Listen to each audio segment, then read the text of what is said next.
Hello दोस्तों, आपका स्वागत है अभिषेक स्टडी क्लासेस में। तो मैं आज आपके लिए class 10th chapter number 4 quadratic equation द्विघात समीकरण से ये सवाल लेकर आया हूँ, जो आपके एग्जाम में 1 नंबर में आता है। और इस सवाल को आज मैं आपको बताने वाला हूँ कि किस प्रकार से करेंगे। सवाल हमारा कह दिया है, द्विघात समीकरण 2x² - 4x + 3 = 0 का विविक्तीय कीजिए। विविक्तीय क्या होता है, इसको हम डी से दिखाते हैं। ये डी, इसके हमें मतलब इस विविधता का मतलब इसके मूल बताने, मूल की प्रकृति कैसी है, वास्तविक है, काल्पनिक है, समान है, बराबर है, कैसे है। तो ये डी से हम पता लगाते हैं, यानी कि अगर डी हमारा, अगर डी का मान जो है वो डी बराबर होता है हमारा माइनस, डी बराबर जो होता है b² - 4ac। डी बराबर इस सूत्र हमारे, अगर डी का मान इससे छोटा हुआ, डी का मान बड़ा है 0 से, तो जो मूल होंगे वो हमारे, डी का मान अगर छोटा है 0 से, तो मूल जो होंगे हमारे इसके वो वास्तविक व समान, वास्तविक असमान।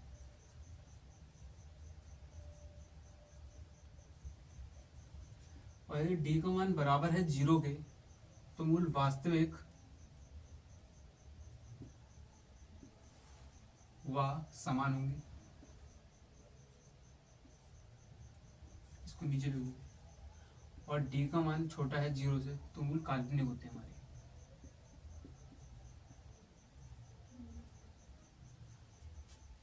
डी बराबर होता है हमारा b² - 4ac। इसको मैं अभी एक बार सॉल्व करता हूँ, आपको पता लग जाएगा कैसे।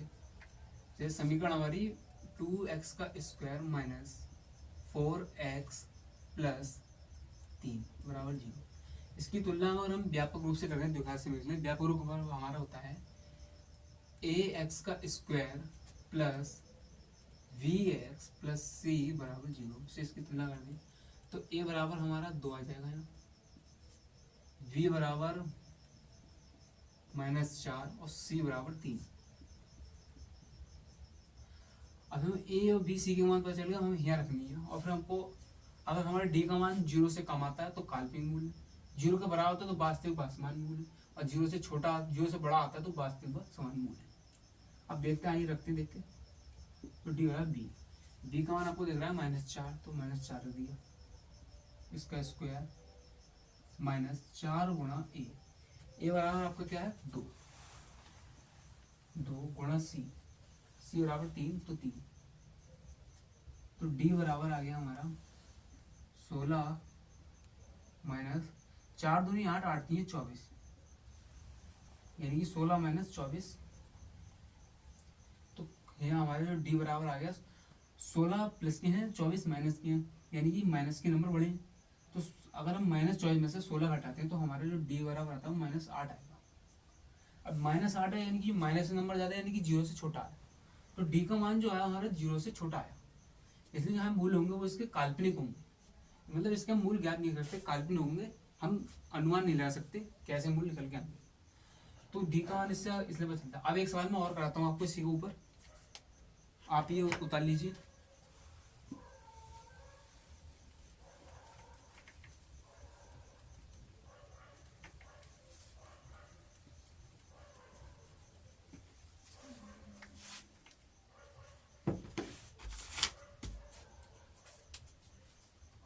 सवाल है x² -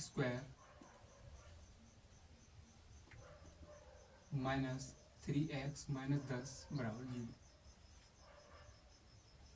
अब इसकी भी तुलना में इसके क्या कहते हैं, समीकरण से करते हैं व्यापक रूप से। तो ax² + vx + c = 0 से इसकी तुलना करें, तो a बराबर, यहाँ कुछ नहीं है तो 1 है, तो a बराबर 1 आ गया, b बराबर -3 और c बराबर हमारा आ जाएगा -10। इसमें भी हमें वही निकालना है, इसके मूल्य ज्ञात करने हैं। कैसे विविक्ति करी, तो वही हमारे डी बराबर क्या होता है b² -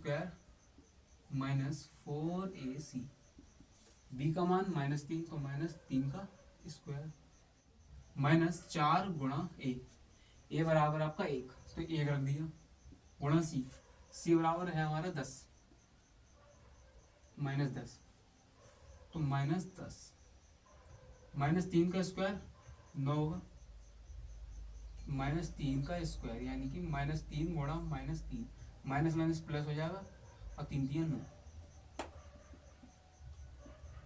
तो 9 हो गया। फिर ये माइनस गुणा हो जाएगी तो प्लस, 4 कम 4, 4 4 धाम 40। तो डी बराबर यहाँ हमारा जो आता है 40 और 9 49, यानी डी का मान 0 से बड़ा है। डी का मान 0 से बड़ा है, नहीं ये वाली कंडीशन लग रही है, यानी जो इसके मूल होंगे वो वास्तविक व असमान होंगे। मतलब हम इसके मूल्य निकाल सकते हैं, जिसके मूल्य हमारे जो निकल करके वो वास्तविक और असमान होंगे। इससे पता चल रहा है डी का मान अगर हमारा बराबर आया था 0 के तो मूल वास्तविक समान होते हैं, लेकिन डी का मान 0 से बड़ा है और नीचे 0 से बड़ा है, इसलिए पता चल रही है जो इसका मूल होंगे वो काल्पनिक तो नहीं होंगे, क्योंकि डी का मान पता चल रहा है कि माइनस से नहीं ऊपर है, तो इसके वास्तविक और असमान मूल होंगे, ये इससे पता लग रहा है।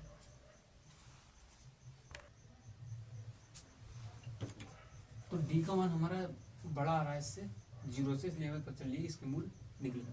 अब मैं आपको इसके गुणन करके बताता हूँ इसके मूल्य, नहीं देखो अभी मैं निकाल के बताता हूँ आपको, तो आपको अच्छे समझ में आएगा। इसका आपको गुणन करना तो आते होंगे, 10 है, 10 को हम 5 गुणा 2 लिख सकते हैं, 10 के यानी कि हम 10 के गुणनखंड करें तो 2 से काट सकते हैं, 5 बार में जाएगा और 5 यानी कि 2 गुणा 5 आता है। तो इसमें जो हमारा जो बीच में नंबर होता है उसमें हमें देखना है, मतलब गुणा करके तो 10 आ जाए हमारा कुछ ऐसा नंबर, और जोड़े या घटाए तो 3 आ जाए। ये वाला चिन्ह इधर वाला चिन्ह से हम पता लगा सकते हैं कि हमें जोड़ के लाने घटा के, इधर माइनस का चिन्ह है तो इससे हम पता लगा सकते हैं कि हमें घटा के तो 3 आ जाए हमारे, और उनकी गुणा करें तो 10 आ जाए। तो अगर हम 5 की गुणा 2 से करें तो हमारा 10 भी आ जाएगा, और 5 में से 2 हटाएं तो हमारा 3 भी आ जाएगा। तो उसमें यही ये काम मुझे करना है। तो x का स्क्वायर माइनस कि हम 3 को 5 माइनस 2 करके लिख सकते हैं और x निकाल लेंगे बाहर, माइनस का 10, ये अगर मिटा देता हूँ बराबर 0। तो x का स्क्वायर -5 इंटू में x, ये माइनस ये माइनस प्लस हो गया, और 2x माइनस का 10 बराबर 0। x यहाँ भी है, x यहाँ भी है, दोनों तरफ है तो कॉमन ले लेंगे। अब यहाँ 2x थे, x का स्क्वायर था, 1x बच गया, माइनस यहाँ के बचे 5, x तो बाहर आ गया तो यहाँ 5 बचा अपना, प्लस 2, 10 में भी 2 होगा, 10 को 5 गुणा 2 ले सकते हैं, और यहाँ 2 तो 2 में है तो 2 यहाँ कॉमन ले लिया हमने।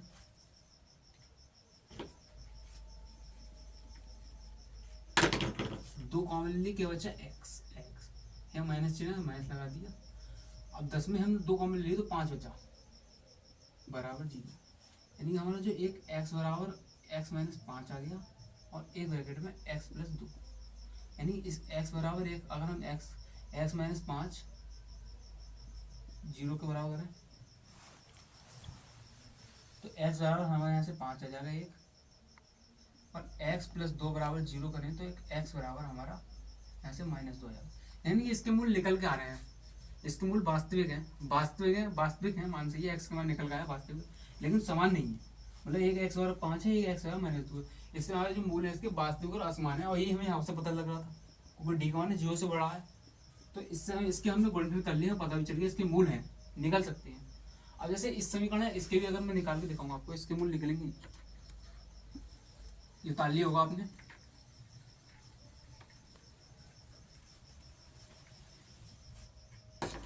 अभी मैंने आपको जो समय पहले सवाल कराया था 2x का स्क्वायर माइनस 4x प्लस 3 बराबर 0, अगर आप इसके गुणनखंड करें इसके गुणनखंड करें तो हो नहीं पाएंगे, इसके मूल निकल नहीं पाएंगे क्योंकि इसके मूल काल्पनिक है।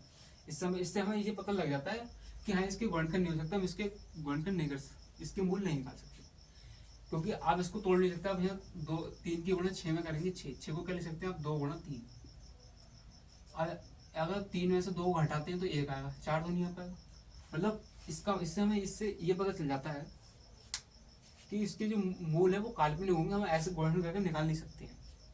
अब वो दूसरी समीकरण थी उसके, अभी जो इससे मैंने सवाल इससे पहले कराया था उससे डी का मान था वो बड़ा आ रहा था 0 से, यानी उससे पता चल रही थी कि हाँ मूल वास्तविक असमान है, यानी कि हम निकाल सकते हैं उसके मूल।